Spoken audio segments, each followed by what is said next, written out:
So first we'll start with public comment. Come on up, say your name, and it'll be 3 minutes.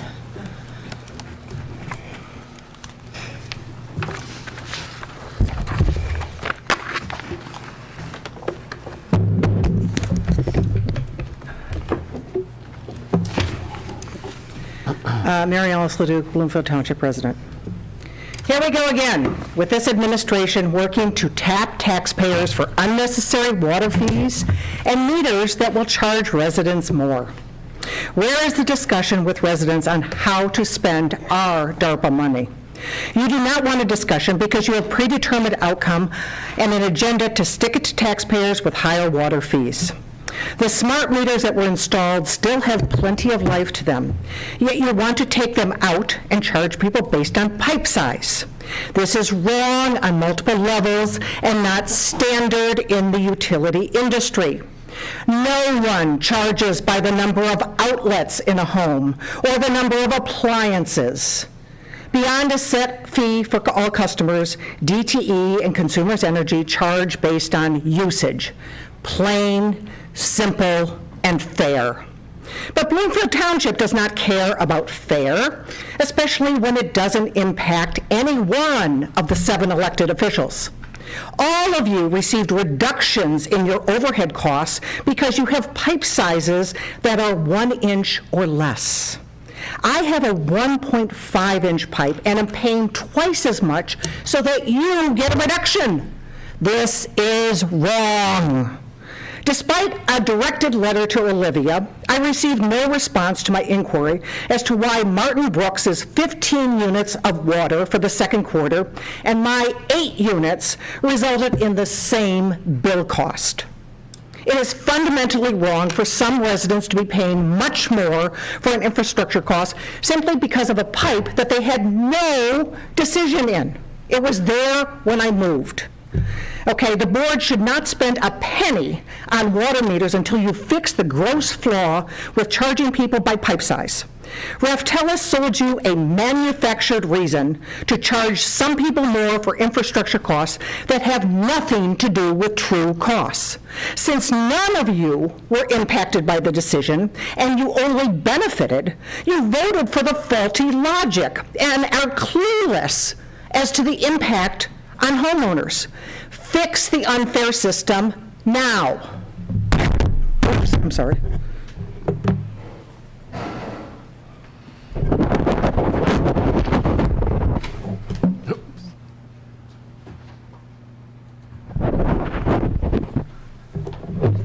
You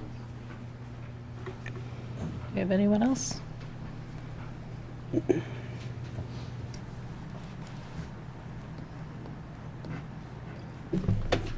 My name is Mark Tackley. I'm a Precinct 3 Republican delegate, re-elected this year. My first public comment is about the new meter payments, $8 million, and that excludes the cost of the meters. How are we going to pay for it? I don't want higher rates. Why aren't you guys approving new rates based on the $8 million? And that's at the low end. $3.5 million was the low bid for the new meters. Right? That's nowhere in there. Wasn't in the total. Why was it removed? What are the new rates going to look like? A few weeks ago, I asked the township to redress the water and sewer quarterly results, April through June. I handed all of you a handout. It included expenses approved by the township, and there were only $70,000 worth of non-water cost purchases and sewer treatment. Yet we received this in the mail claiming that operational expenses are going to be over $70 million. So why is it only $70,000?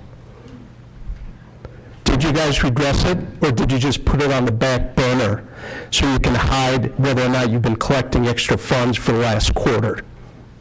How do we know if you don't redress it? My next comment is regarding public safety and the OPEB funding of public safety. 2 years ago, in the April 1, 2020 actuarial, What it showed was public safety was funded at 7.3%, and the township, excluding cable, studio, building inspection, water and sewer, was also funded at 7.3%. The split on the liabilities for the town portion versus public safety was about 24 to 76%. Since then, the payments and the contributions of $1.25 million have been split at 60-40. This has resulted in a significant increase, according to the new actuarial in the township funding, of 22.8%, while public safety is only at 9.8%.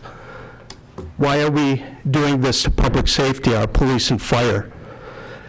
We have $121.25 million which has to be contributed. We have approximately $10 million going over to public safety. I hope the township will redress this and adjust the budget. The current liability actuarially determined contribution are at a 20 to 80% split. Maybe we should put the full $1.25 million into public safety and protect their retirement. Thank you. Thank you. Do you have anyone else for public comment? Hello, my name is Kirk Brandt, and I live at 1642 Hamilton Drive in Bloomfield Hills.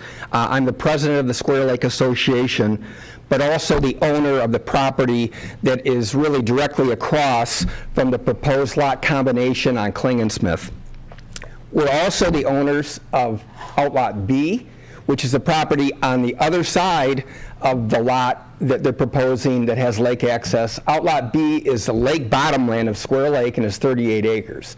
And there's a long story behind our purchase of that, but we own the lake bottomland. But I'm speaking on behalf of the association tonight. We've looked at the proposal.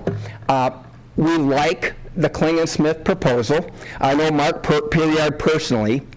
The only caveat I would add is in 1990, this township was involved in a very big lawsuit that we were also involved in that's a landmark decision on riparian rights, and it's basically an ordinance that you have in effect. It was Square Lake Hills Condominium Association versus Bloomfield Township. The township prevailed with our help, and you have the ability to regulate the health, safety, and welfare of Square Lake. And there's a long story behind why that ordinance was put into effect, but that ordinance allows one powerboat over 5 horsepower if you have more than 250 feet. The people today that will be coming before you actually that is proposing only have 140 feet, so we just want to make sure from an association perspective they've had what they've always had from a boat right perspective, given your ordinance, which is one powerboat over 5 horsepower. And the other thing we want to make sure of is that the only property that's going to be cleared is the property that they own. I understand a park is going to be created, easement to the county, but we've been very involved with the township over the years to protect Square Lake. We're supportive of their proposal, but we want to ensure those two items are in fact codified with whatever agreement is reached. And that's really what I have to say for tonight. I'll stick around. There's another lot combination on the agenda. I don't have anything to say on that. We'll let that take its course. But thank you. Thank you. Is there anyone else from the public that would like to speak? Yeah, I'll close public comment.